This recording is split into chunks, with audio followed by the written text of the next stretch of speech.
we've done a fair job of filling up this page with text, and it's starting to look like a newspaper, but there's something missing, and that is graphics. So in this lesson, we're going to work on putting graphics into your document in InDesign. And when you're working with graphics in InDesign, there's basically two things that you need to know. First of all, when you want to put your graphics in InDesign, you're going to do so by using the Place command. And the Place command is found in your File menu, under File, and halfway down the screen in Place. And that command, the shortcut for it is Control D, and that's a good one to know because you're going to use that Place command all the time. And when you go ahead and you click on your Place command, you're going to get your file browser, so you can go through your computer and find the file that you want to place. And with graphics, you have all kinds of images that you can put into InDesign. You can put in a JPEG, you can put in a TIFF, you can put in PDFs. You can also put in something like an AI file, which is an Adobe Illustrator file. You can bring that directly into InDesign by just clicking on it and hitting open through the Place command. Right now we're going to go ahead and we're going to put in this rose image. And it's actually going to be a JPEG, and we're going to hit open.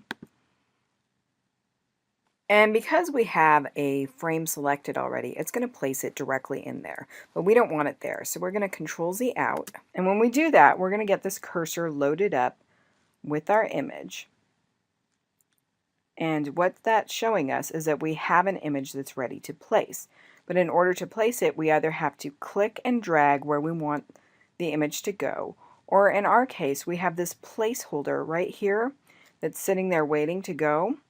And we're just going to click inside that placeholder just once, and that's going to drop that image right into that placeholder. And we now have a graphic put into our document. And a couple of things that you'll notice is when that image came in, our cursor is now changing to a hand. And the reason it's changing to a hand is because this image is a little bit bigger than the placeholder that we had for it. And the hand allows us to move it around inside that placeholder to get it just the way we want it, to get it recentered if we want it. Or you can take the hand and move it up maybe if you want a little more of that showing, or down. And you can kind of move your graphic inside that placeholder. And if you see there, it actually moved the whole thing. That's because I didn't have a hand selected. I had this different cursor. So let's go Control Z. And let's come back until you have the hand selected, and this allows you to move that image inside the placeholder. And you can tell you're doing this not only because you have the hand, but if you see that orange box, that's the image, and that's showing you where the image is being placed. Let's move that back to the beginning. And one other thing I want to point out while we're in here is that if you see up in this corner, you have this little icon there. Zoom into it a little bit. This little chain link looking icon. Well, if you look over on your panels, you will see that the same icon right here, and it says links. And when you click on that, you're going to get the links panel, and it shows that you have rose2.jpg as one of your links in your file. Well, what's a link? Well, a link is saying that when InDesign went and placed this graphic, it's linking to the source file. And what linking means is that instead of it being embedded, the file is linked. And you may be saying, well, what does that mean? When a file is linked, it means that this is showing the source file. And if you want to edit this graphic, you're going to have to edit the source file if you want to make any changes. And if you don't want your files linked and you just want them simply embedded, you can actually break this link and then embed your files, and you'll be able to edit them directly in InDesign. And the editing that you do in InDesign won't affect the source file. It will be editing a copy instead. So if you want to keep your source file clean, then you can use embedded graphics. But if you want to just use a source file and just link back to the source file and edit your documents in the source file, you do so by linking. And you can access your links through this link panel over here. And in your link panel, you can see down at the bottom, you have this downward arrow, which you can expand or collapse. And this just gives you information on the linked file. It tells you the name, the format, the color space, all of this stuff. And the other important thing to know about linked files is for InDesign to be able to read it and find it, it has to know where the file is. It's going to assume that the file is wherever it was on your computer when you placed it into InDesign. So what that means is if I go back into my hard drive, and here I am on my desktop, and I go to my file cabinet, and I double click on that, and in my samples folder, this is where I was when I placed that file. You can see that I have rows 2 here.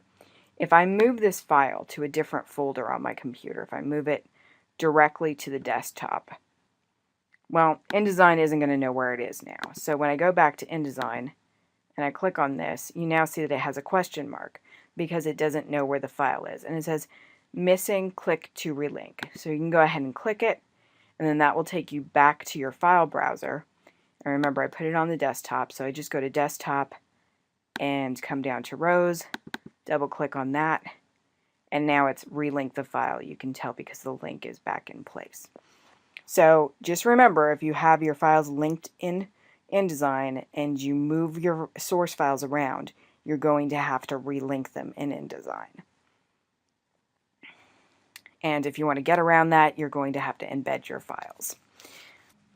Now, if you do want to embed your files so that you don't have to worry about it getting unlinked if you can't remember where you put it, simply go to your links, and up here in the options, when you click on that, you get your options for your links panel. Here you can do your relink, you can do your relink to a folder. All of those options are up here, but you can also say embed the link. And when you go ahead and click on embed link, now you've lost your link right there, and you've actually got a copy of your graphic in InDesign, and you don't have to worry about the source file moving anymore. Now let's go back to our links panel and open it up. And we're going to go back to options, and we're going to go to relink. And go down to rows 2.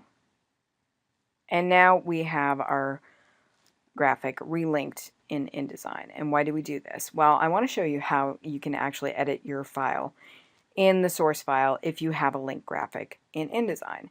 And you do this just by going up to your options and then come down here to edit with, and then this will give you a list of all the programs that you have on your computer that you can edit with. And right now I'm just showing other because I haven't loaded up Photoshop on this computer yet. But if you have Photoshop or any other image editing software, it will come up in this panel, and you can just select that program and it'll load the program, and you'll be able to edit your graphic, work on it, and then come back to InDesign by doing that. So simply go to the Edit With menu. And let's go ahead and place another graphic in InDesign. And this time what we're going to do is we're going to come down here to this placeholder. And now that we have this placeholder selected, we're going to go ahead and we're going to place another graphic. And the reason why we're doing it with this placeholder selected is because we actually want to put the graphic in this frame. And how did I create this frame? Well, I created it, let's go ahead and hit delete, by coming over here to this rectangular frame tool, which is just an F. If you hit F on your keyboard, it'll bring it up. And when you have that selected, you can just go and start at a point where you want the top left corner of your frame to be. Click and drag until you have it the size you want it, and then let go, and that will give you a rectangular frame.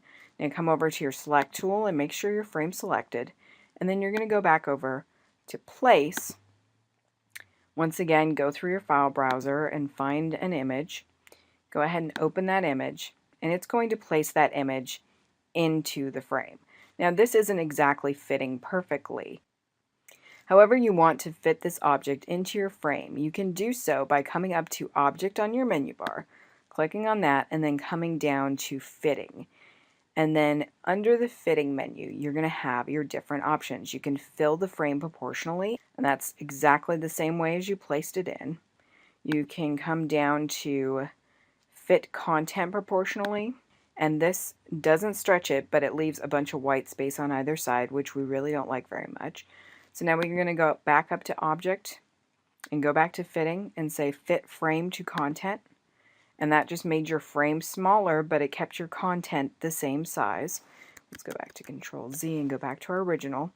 And now let's go back up to Object and let's try fitting fit content to the frame. And that actually what it does is it makes your picture the same size as the frame, but it did squish it a little bit. You can tell that it's kind of distorted, and that's one of the things that you need to be careful about when you're fitting a graphic to the size of a frame in InDesign. It will do it, but it may make your graphic look a little bit funky. Let's go Control Z. And once again, you have the option to come back here to this hand tool if you just want to get more of that onion in there. And I can just pull down the graphic until I get the onion on the side where I want it to go, and that looks pretty good to me. Now, another interesting thing that you can do in InDesign is you can actually create compound paths to put your graphics in. And what we mean by this is that instead of just having a frame that's a square, you can actually create a compound path like this to put your graphic in. And to do this, I'm going to select my graphic and then go to File, Place, and I'll select this graphic and go Open, and it actually stuck it inside the path. Now, the only problem with that is that that object is so much smaller than my graphic that you can barely see it. So let's go to Fitting, and we'll fill the frame proportionally, and now you can see that that graphic is filled into my compound path. Now, another interesting thing that you can actually do is you can take your text and turn it into compound paths and fill them with graphics. And how you do this is just go in and select your text and go up to Type. And under the Type menu, you're going to go to Create Outlines, which is Control-Shift-O. And you'll start to see that you actually have outlines around your text. And those outlines are now forming a path, and those paths are what are called vector images. And the only thing you really need to know about vector images is that vector images, as the path gets bigger, or as you take the graphic and make it bigger, you don't lose resolution in your design. So with a vector image, it's much better for working with graphics because you can take a small image and make it bigger and you won't lose your resolution. It'll still look the same. So this creates a vector outline, and you can now go in and select it and go ahead and go File, Place again, or Control D if you want to do it a little bit faster. And then let's just go and select this image, hit Open, and you now see that you have placed that graphic inside your text.